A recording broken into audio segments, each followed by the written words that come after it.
up, everybody? It's the Diva D from Carved Out Diva. These supposed to be anti-reflective glasses. I guess I gotta lean down. Age catching up with me to where I got to put on. Anyway,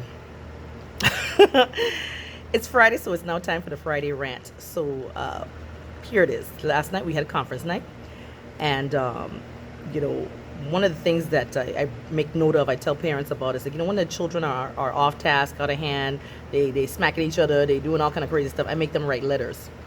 And the importance of the letters for them to sit down and take a moment to reflect on what their behavior is and what they've done.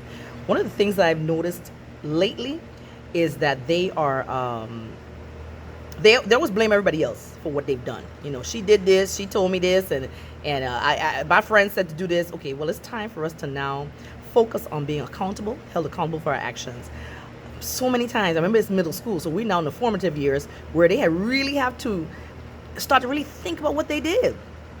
And so many times they'll sit there and blame everybody else under the sun, but they won't blame themselves for what they've done.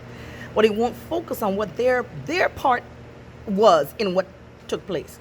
So, like I had a couple of them had F's. Well, she didn't finish grading my work. Well, let's go over this real quick.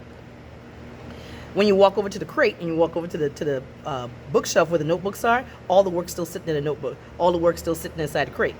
So therefore, you've not turned anything in. Of course, you're going to have an F because you haven't turned in your work. Just because the work is done doesn't mean that I'm going to grade it. I'm not going through 140 plus folders looking for your work.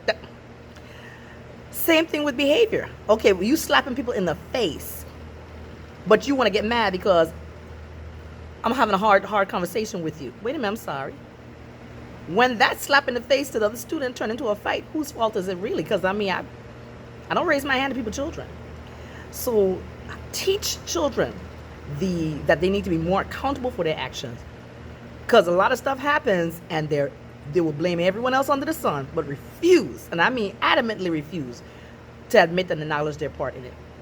That's a part of growth. And if kids are taught more to truly hold themselves accountable for their behavior, a lot of the behaviors will then begin to change. That's all I got right now for today. It's the Diva D. No one like me with the Friday rant, which is the rise against negative tactics, rise against negative thoughts, rise against negativity today. Y'all have a wonderful day and be blessed. Love you all.